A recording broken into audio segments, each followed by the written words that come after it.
Po ninyo ang nakalap ng ating kaibigan na impormasyon patungkol po sa papasok ng mga demonyo dyan sa loob mismo ng Senado, kung saan ang pakay talaga nila ay si Bato de la Rosa. Guys, nakakakilabot po itong impormasyon na nakuha ng ating kaibigan. Buhay o patay talaga ang gusto nilang mangyari doon sa kay Bato de la Rosa. Kung napasok talaga ng mga demonyo ang Senado sa loob, kung saan naroon si Bato de la Rosa, talagang mayroon talagang mangyayari. Guys, pasalamat tayo hindi nangyari ang hula ng ating kaibigan na doon talaga mismo mamamatay sa Senado. Buti na lang guys, nasumpa ito sa pamamagitan ng pagpapaabot ng ating kaibigan. Pakinggan po ninyo mga idol itong nakuhang impormasyon ngayon ng ating kaibigan. Mayroon pa naman pong mga comment po sa iba, nababasa natin doon sa GMA na may bumayad daw, no, sa mga gumawa doon kay Bato o doon sa Senado, kung saan pinasok. Buhay o patay pala ang gusto nilang mangyayari. Dahil po sa nangyayari mga idol ay hindi pinapahintulutan po ng Panginoon. Kaya ito po ang mapapakinggan po ninyong impormasyon. Grabe, kaawa-awa naman po ito. Grabe po ang nangyari mga idol. Talagang napakasama na talaga ang mga Pilipino natin mismo na mga kababayan ay kikitil ng buhay para lang sa kanilang kapakanan. Kaibigan,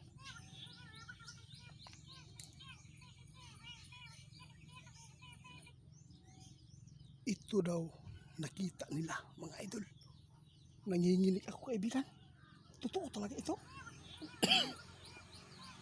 Grabe. Alam po nyo mga idol, kung napasok daw nila ang Senado mga idol, talagang si Bato patay sa gabi na yun. Dahil talagang kukunin at hindi naman talaga yan na susurinder si Bato, no? Doon po magsimula ang madugo mga idol. Buti na lang at nasumpa ito at hindi nangyari. Grabe, napakababoy talaga ang mga taong gumagawa po ng ganito mga idol. Tandaan ninyo itong lumalabas sa social media, posibleng ibabato ito ng mga kalaban ngayon sa mga Duterte na yung pumasok doon at taghasik ng lagim. Posibleng ibaliktad nila ng mga supporters ng mga DDS po ang pumasok para kunin si Bato de la Rosa. Ito po, tandaan ninyo, mag-ingat po tayo, huwag kayong maniniwala. Sabi ng ating kaibigan kanina pa, no, nagpaabot si kaibigan sa atin na yan po ang mga plano ngayon. Oo.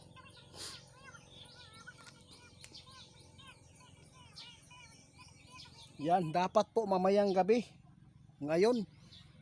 Sana marami pang darating na mga supporters ng mga DDS dyan para po matulungan na hindi mangyari ang kinatatakutan ng ating kaibigan na yung Pilipino mismo ang magpapatayan. Dahil po hinulaan na ito ng ating kaibigan na ang mga sakim sa politiko ay ayaw talaga na manalo yung mga tao ngayon na kinakalaban po talaga nila ng maigi o maayo, no? Kaibigan, salamat sa mga impormasyon po ninyo na babanggit at napapaabot sa atin.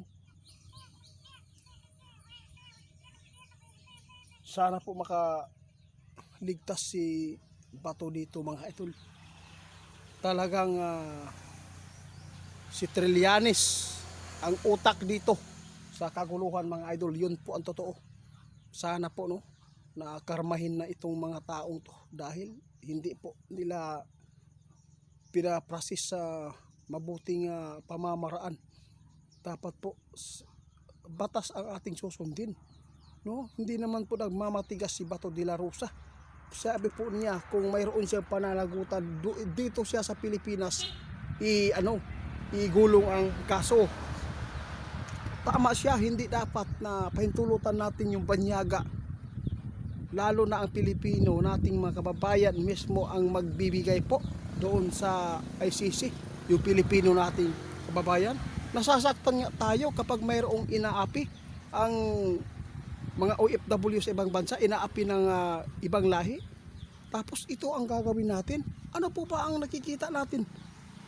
Bakit baboy ba ang mga, grabe mga idol, hindi na maganda talaga ito. Pag dumami ito mga idol, dapat po talaga makuhaan to.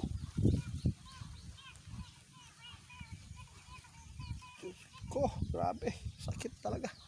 Sabi ng ating kaibigan Itiit, maghanda sila doon mismo sa loob ng Senado dahil hindi patapos ang nangyayari.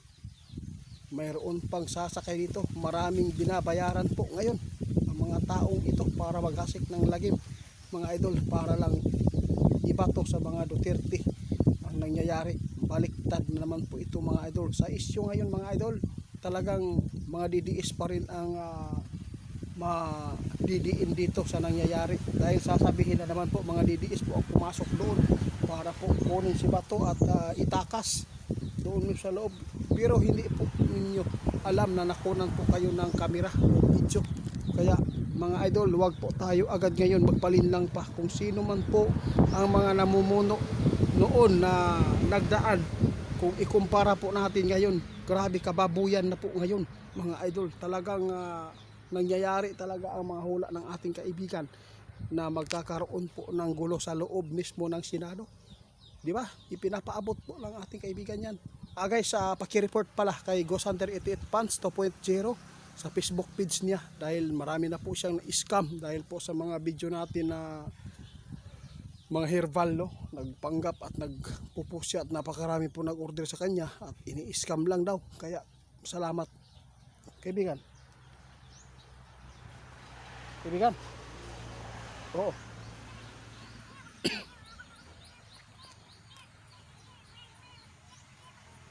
Tama ka.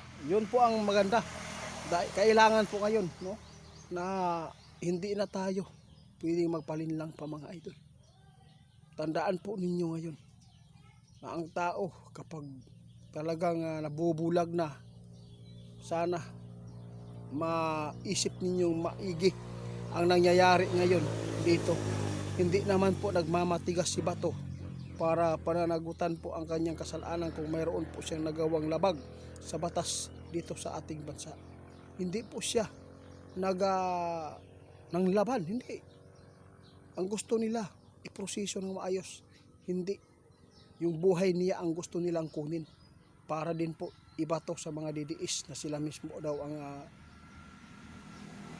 gumawa nito. Alam po niyo mga idol, grabe na po ang kasamaan, kasinungalingan po ang nangyayari dito. Kaya tandaan ninyo mga idol, mamayang gabi mag-ingat kayo dahil si kaibigan mismo ang nakakita ng mga impormasyon na mas matindi pa ang mangyayari mismo sa labas ng Senado. May nakita si kaibigan mga idol na talagang hindi ko lang sasabihin, basta sa labas mismo ng Senado may mangyayari.